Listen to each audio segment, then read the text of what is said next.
This program is inspired by the writing of Gail MacLean.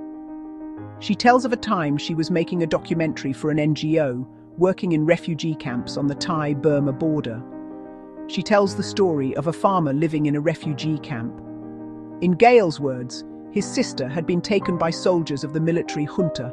Gang raped, they broke her arms and her legs and threw her in the river to drown. Gail continues. And then he said something I have carried with me ever since, turning it over like a stone in my hand. We are but small trees, and our children grow up under the shadow of a big tree. Phyllis's guests have read this extraordinary Substack article entitled We Are But Small Trees by Gail MacLean. Wallace Renfro, former speechwriter for the NCAA, Dr. Don Booz, executive coach and author, and Lable Braun, author and former project director. Stay tuned for this thought-filled discussion.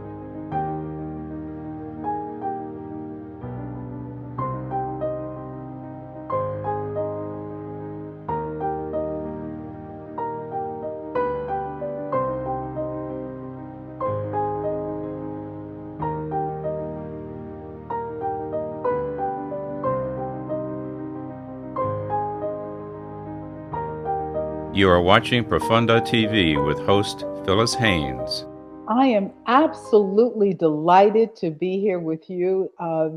It's a real privilege to have all of you together. Each of you has been a part of my recording life, my writing life, my thinking life. And we want to share with the audience that we've read an article called We Are But Small Trees, written by Gail MacLean. Now, Gail MacLean is a writer on Substack, which is to say very little about Gail MacLean, but she has been a traveling correspondent, documentarian, and a sound engineer for several years of her life. And she has taken to writing these penetrating articles. The article we're going to discuss today is called We Are But Small Trees. Now, all right, so I'm going to read from this article just a little bit. We want evil to be alien. We want it to arrive from outside, a foreign pathology, a failure of civilization, something that happens over there to people who are not like us. We want the people who do these things to be monsters, because monsters are a different species. And if they're a different species, then we are safe. But they're not. They are us. That's the part we can't metabolize. Soldiers who destroyed a farmer's sister went home afterward. They ate dinner. Some of them had children of their own. They slept. And in the morning, they did it again. Or they didn't. And either way, the sky didn't fall. The world absorbed what they'd done without breaking.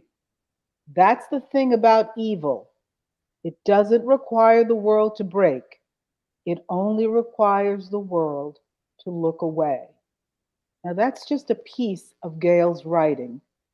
I'm sure each of you has had a different experience with this article. This is the particular set of words that really struck me. So I wanted to ask you, do you agree with the premise of the article that evil is in fact a larger tree than the trees of good?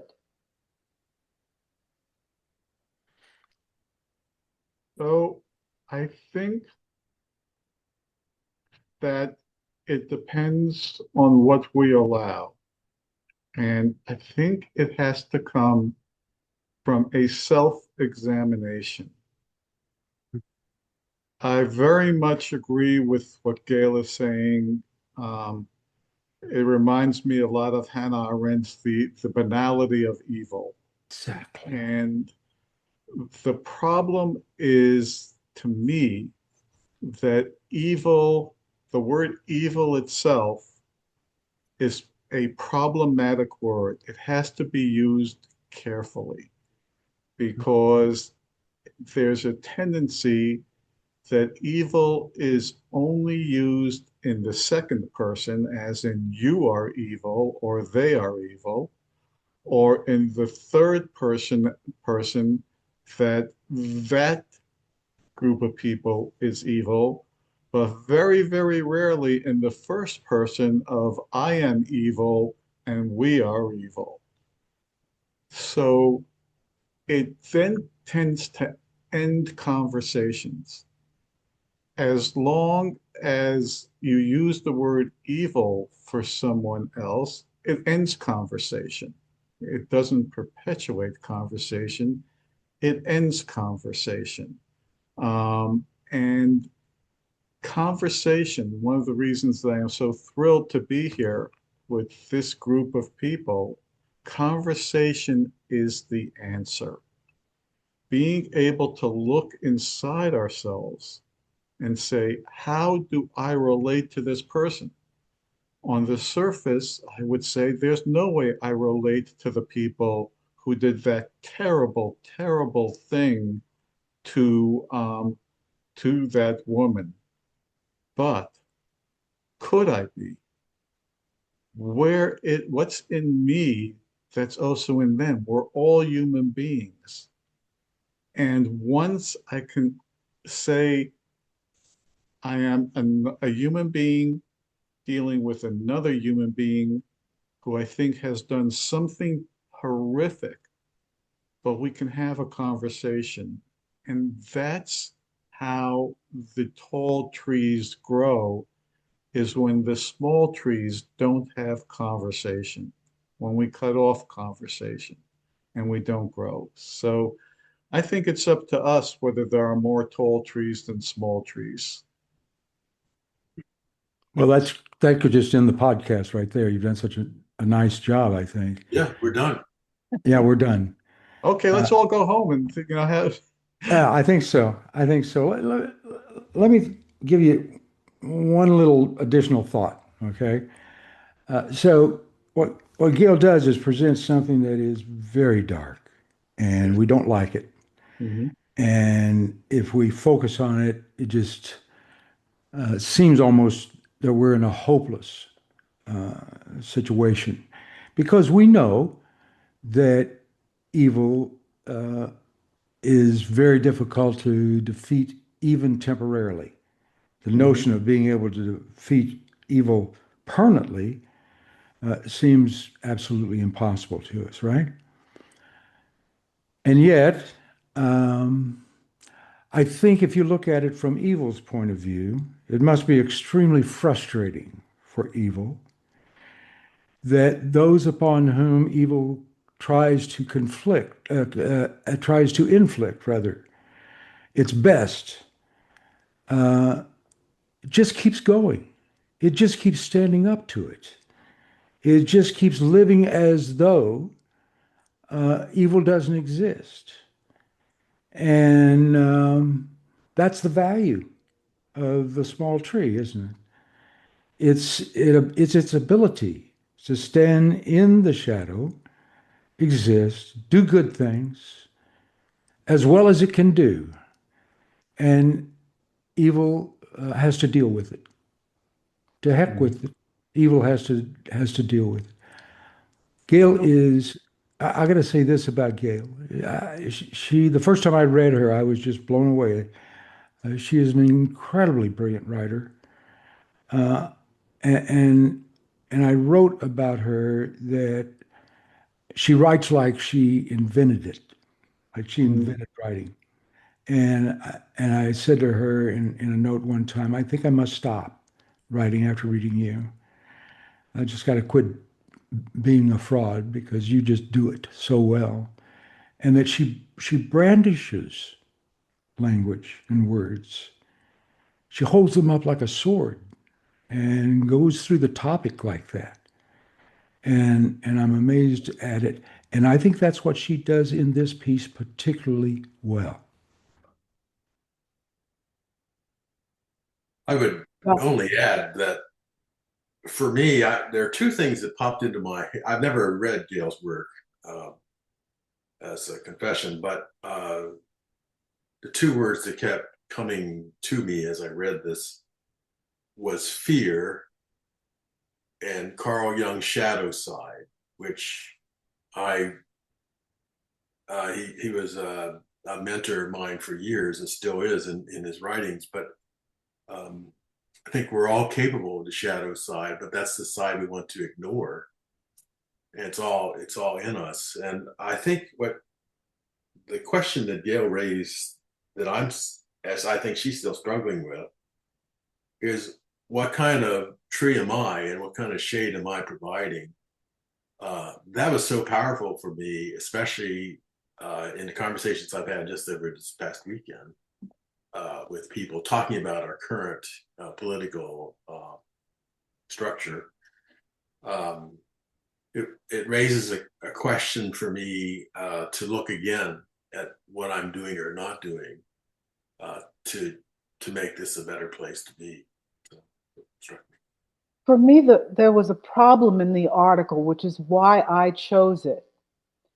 I had always been comforted by the idea that evil was proportionate to good, that everything looked like the yin yang symbol, like the Asian yin yang symbol.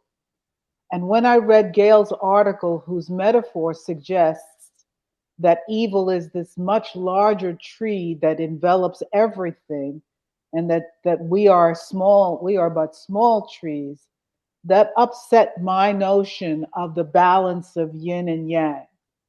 So I pulled you guys together because I needed help. I needed to know what was wrong with my perspective on good and evil.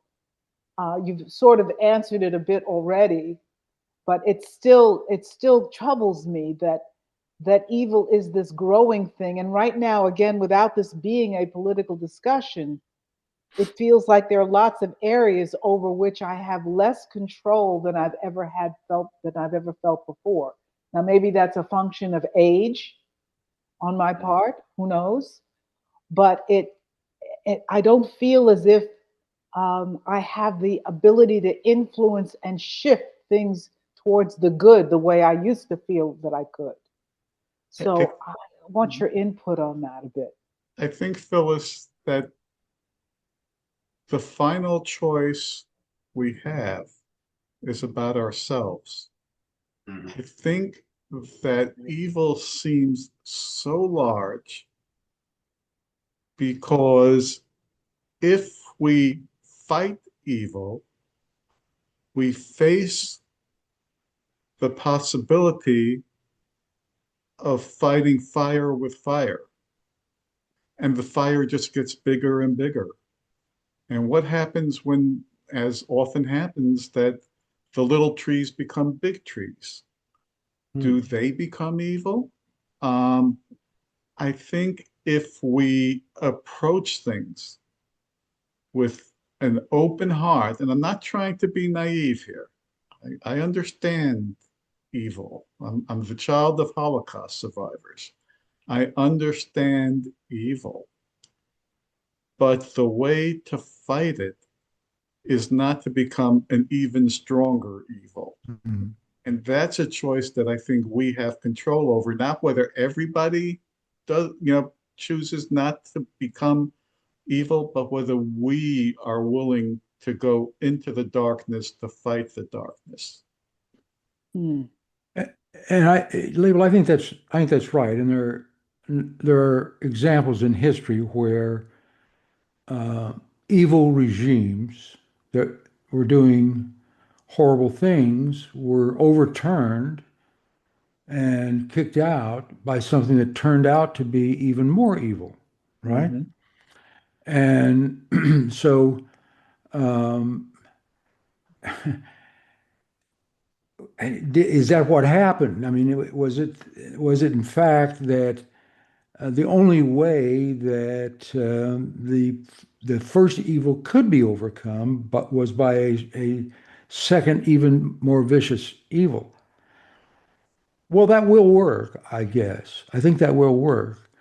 But I also look and believe that given time, all those evil regimes fail. Yes. It may take a very long time in some cases, but almost always they will fail. Mhm. And I think that's the point that I was trying to get at earlier. I think that's if we could personalize, if we could embody evil, I think we would see that evil's greatest frustration is it can't ever totally win. It can disturb, it can upset, it can put things amiss by huge margins,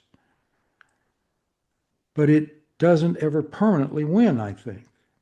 I, I, I'm a student of history. Even the Holocaust, it didn't permanently win.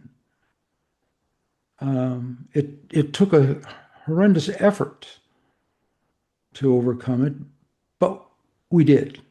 But good did overcome it. And I say we because I like to believe that I was on the side of the good that overcame. I certainly know that I wasn't on the side of evil. And that's the position I'll always try to maintain. One of the other aspects of this article, and Gail, this theme shows up in much of her writing, is our tendency to numb ourselves or to look away. Um, I guess the question is, and this is my own personal question. I agree with Lable, I should look inside. I think that's a good first step.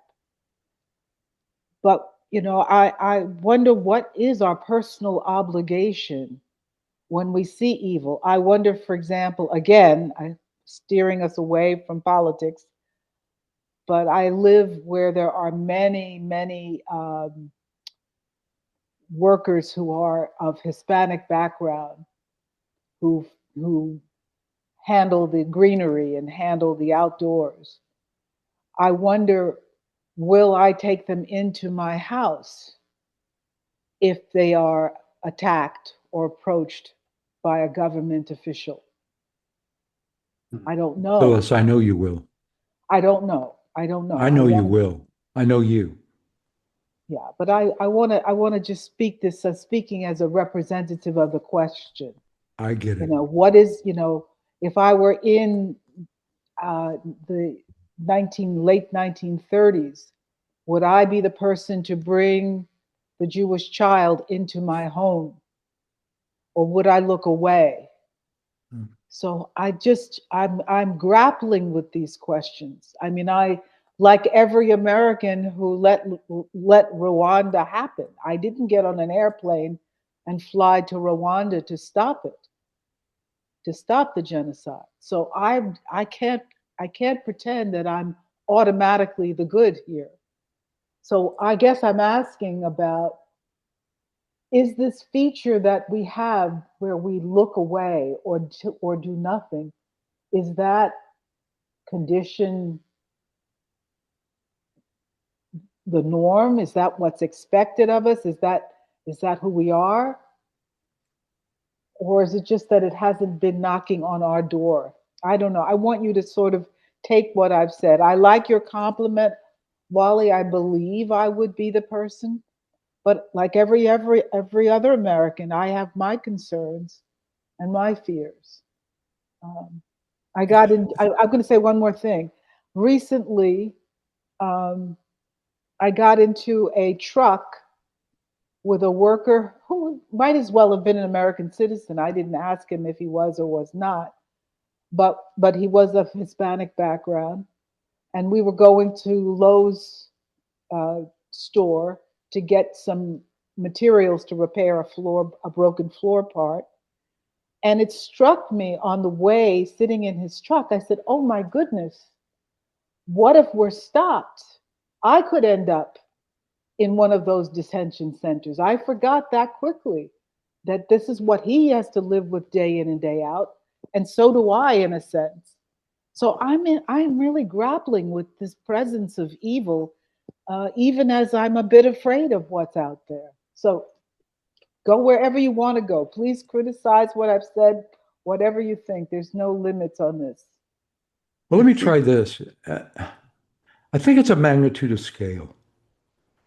So when it is an issue with someone who is Hispanic and may or may not have, may or may not be a citizen, it doesn't seem to make that much difference anymore.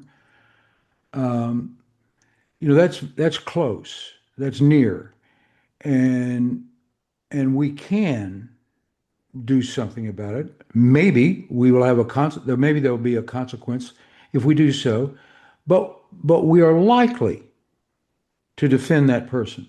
We're likely to do so, right? But the larger the scale gets, and the less we feel that there is something we can practically do, I think we are confronted with the frustration of not probably being successful if we try to step in and do something. So I think I think largely it's a magnitude of scale. What Gail does for us, I think, is say, look at the bigness of this. Look how large it really is. And for a minute, I don't want you to look away just because it is so big you can't do anything about it. I want you to feel how evil this is. And I did. Can I do something about Rwanda? No, I don't think I can. I will look for places where I can do something. Yeah, that's a helpful answer, to look for places where you can do something. But I want to honor also the tendency for me to look away, which is also in her article. I think nobody knows until you face that moment what you would do.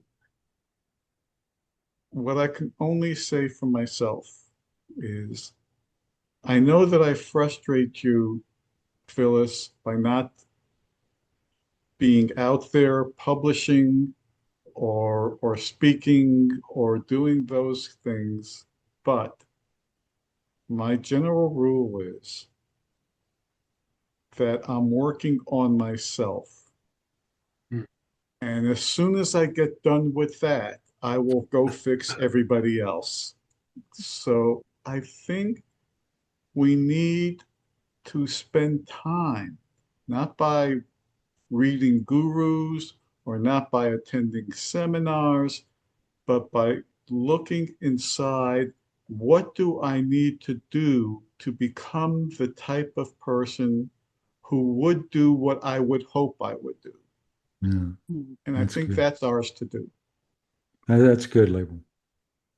Don, you're the Yes. only one. You're the only one in this group that actually has been a minister, if I'm Yes. correct.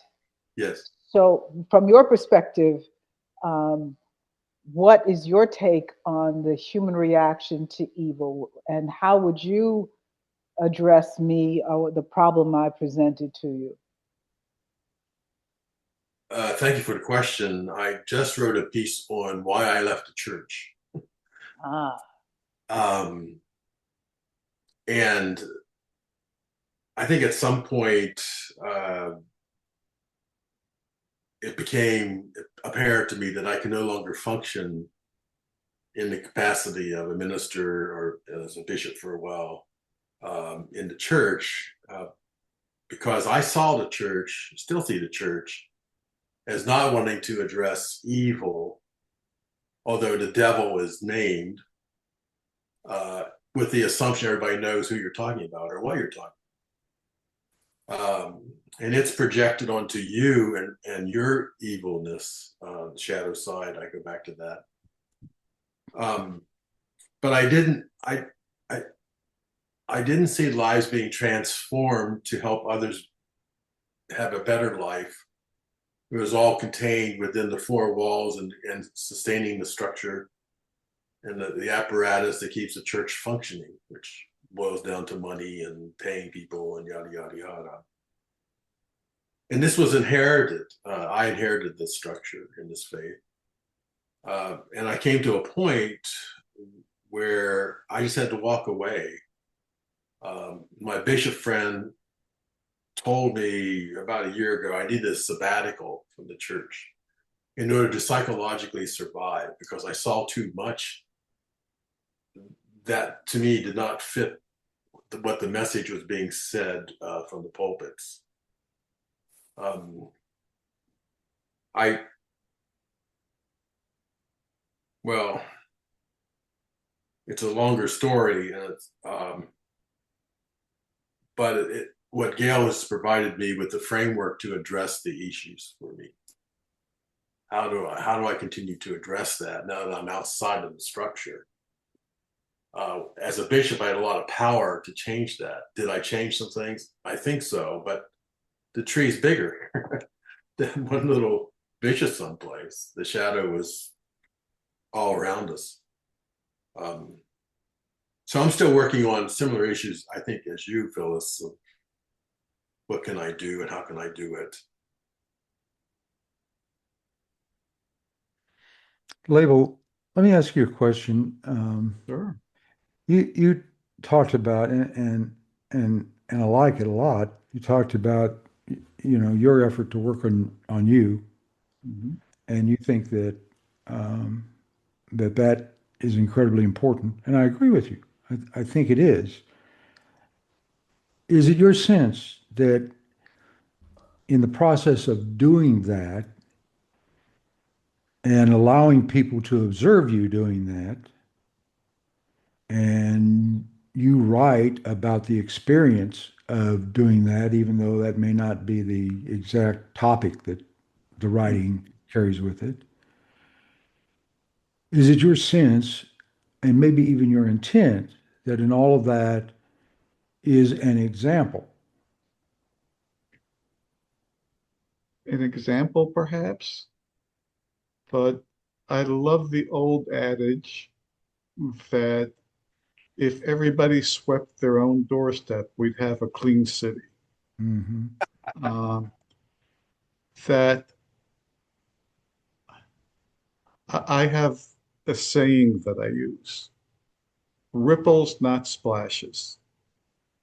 I think evil things are confronted, bad situations are addressed, not by someone who wants to make a splash. Splashes are very egotistical and they make a lot of noise and they disturb things, and but ripples, I would offer this, that ripples are beautiful and they interact with each other. It's not all about the ego. Take a look at my big splash. They interact with each other in patterns of beauty.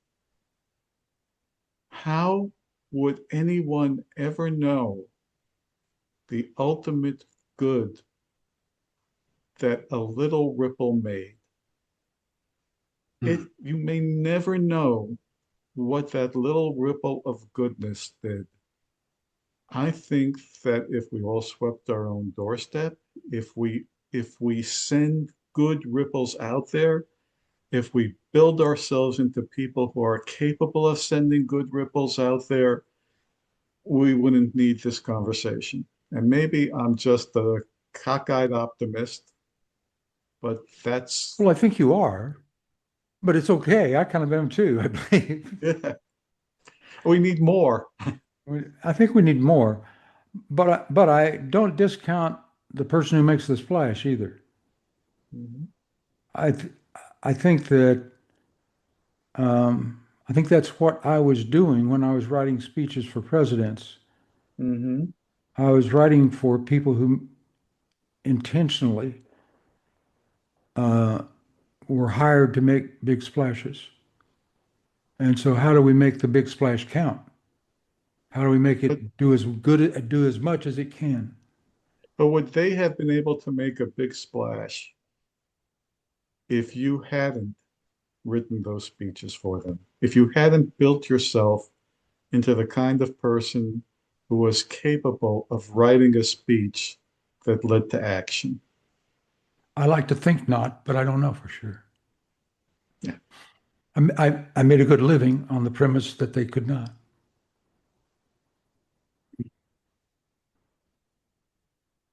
I'm noticing that it's difficult to have this conversation on some level because I made the editorial decision not to discuss the current political state, which makes it more difficult to talk about this topic because there's so many things I could point to. I pointed to one, I'm not going to point to another.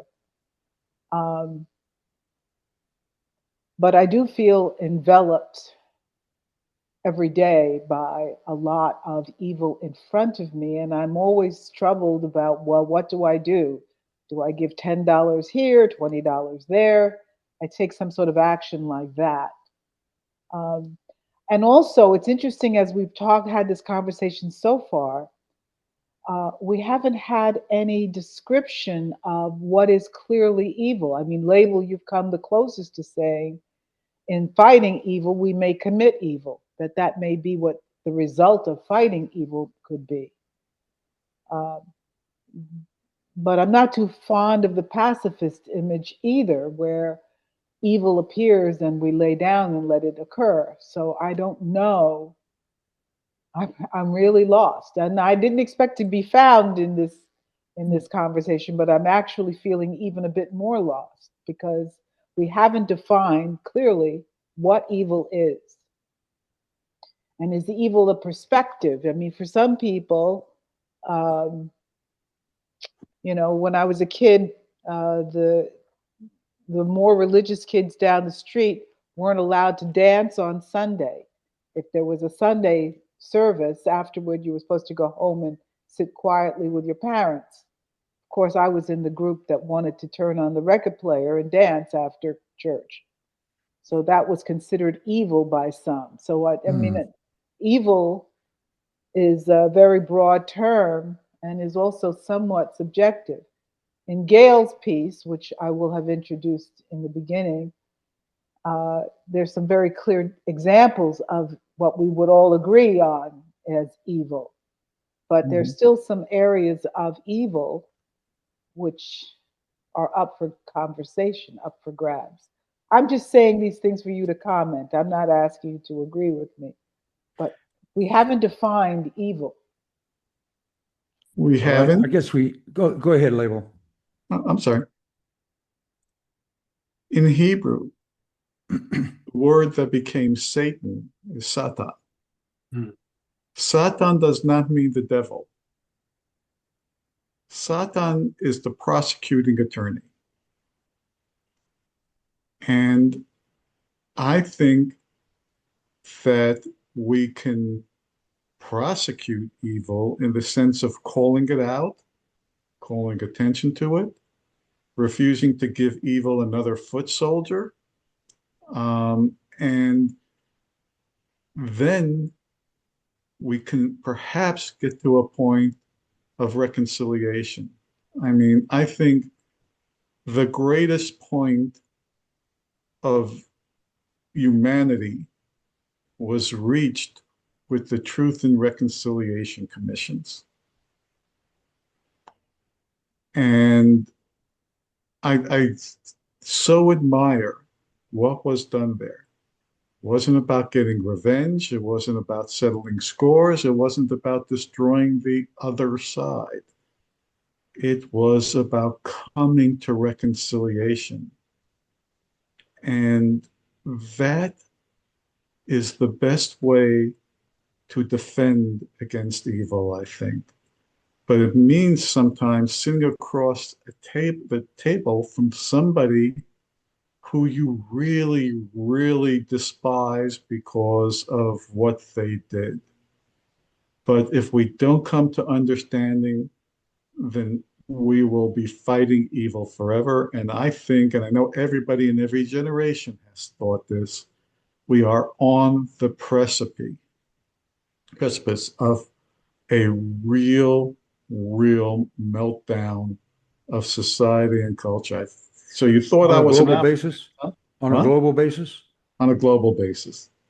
The center will not hold. And that is the true ultimate evil. And I think it's really important that we be open to reconciliation, hear each other's point of view of what's going on, and coming to an understanding. And here endeth the sermon. Well, it's a sermon I appreciate. Any other comments on this? I thought that was a profound offer of where we ought to be facing. Any other thoughts about that? Well, so I think generally speaking, picking up on what Lable is talking about, I think generally when we talk about evil, we're talking about the manifestations of evil, the things that happen.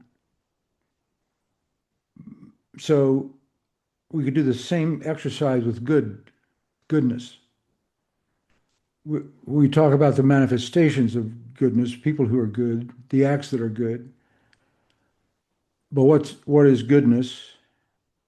And is it as powerful, as strong as evil is? We know that we believe that goodness doesn't try to hide itself and doesn't try to appear to be something different than it is. And we think that evil does, the banality of evil, right? So I don't think we've answered your question, Phyllis. I guess that's what I'm getting at. We've described the manifestation of evil, but I don't think we've talked about what evil is. So evil is something, maybe something like the disruption of order.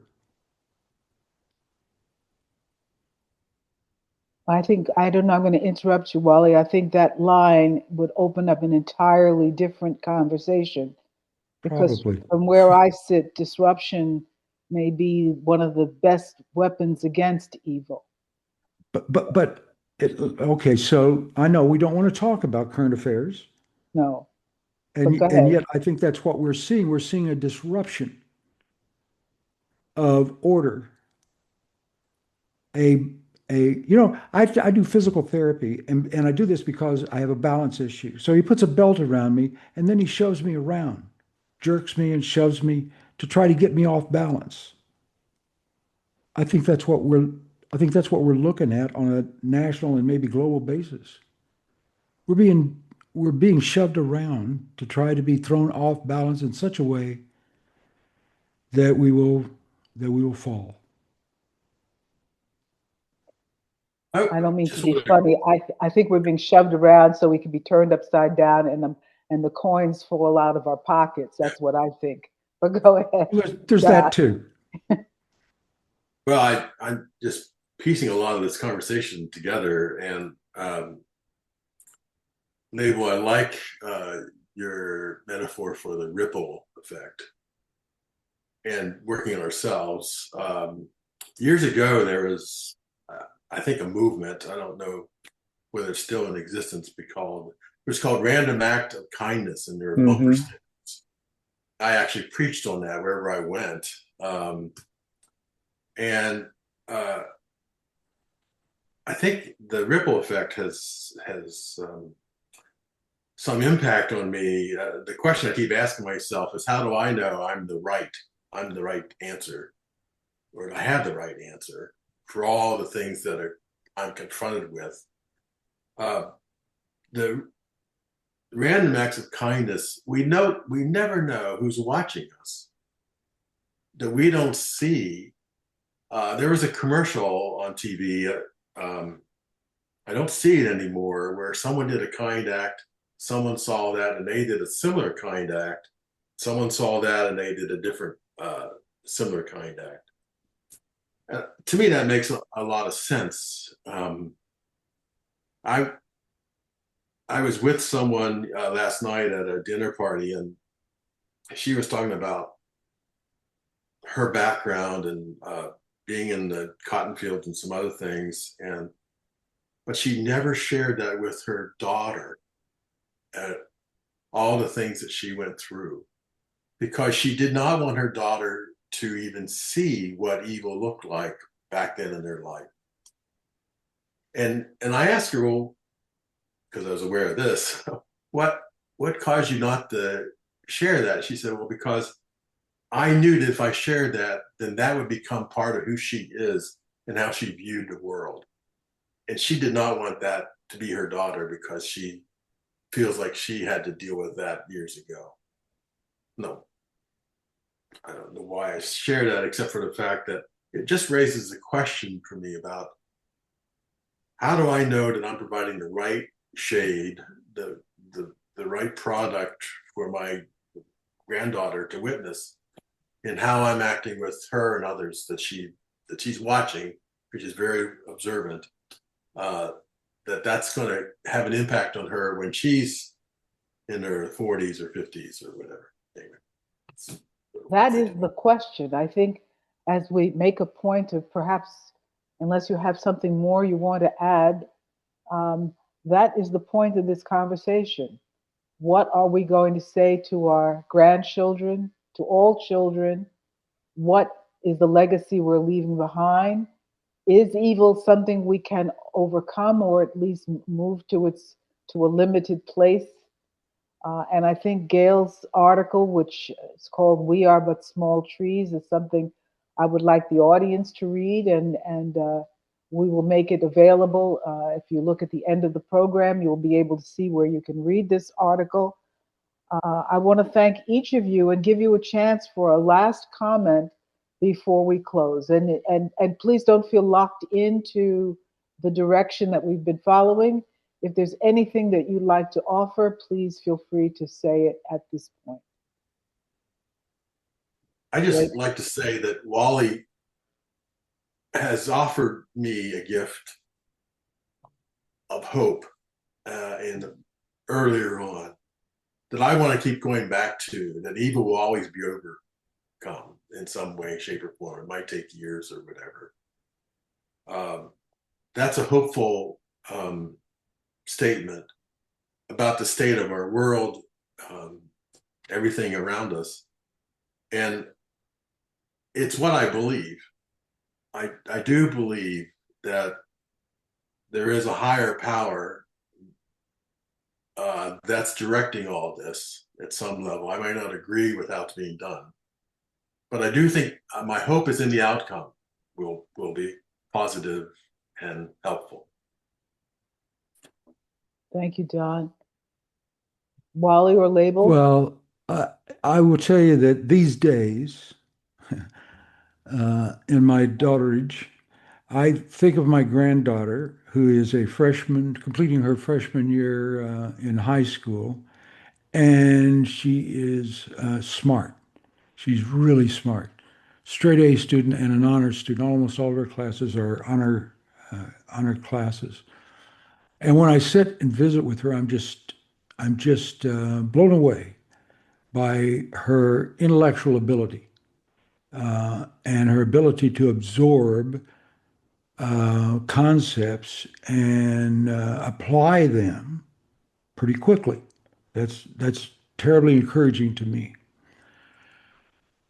So broadening that, I guess, I'm hoping that she is representative of what is going to replace the likes of us.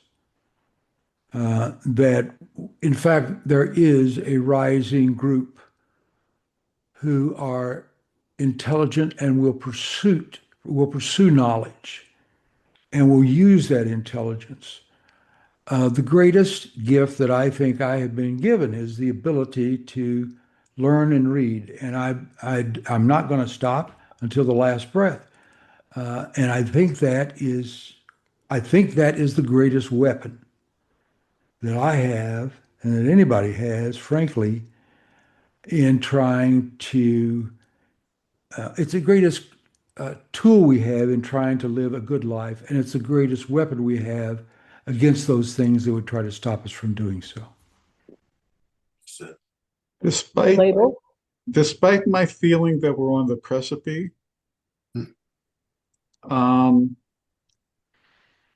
that's more in terms of a wake-up call.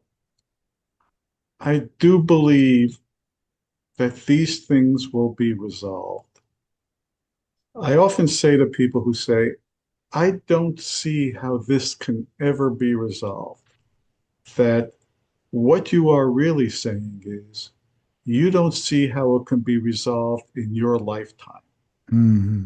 And if you don't get to be at the victory party, if you don't get to stand up and make a speech about everything you did to get us here, if you don't want to have a badge that says, I am part of this victory, you're not really interested. And that's totally of the ego. So I do believe that we are going to resolve this. I have no freaking idea how, but in the words of Anne Frank, despite everything, I still believe in the goodness of people. Yeah. Thank We you should never all. have won the Revolutionary War, but we did. Yeah. Thank you all for a remarkable conversation. I suspect there will be more. I encourage you all to share this article, We Are But Small Trees, and to read Gail MacLean. And there's been no financial endorsement. This is not a commercial for Gail MacLean. This is just a response to her marvelous writing. So thank you all very much. Thank you, Phyllis. Thank you.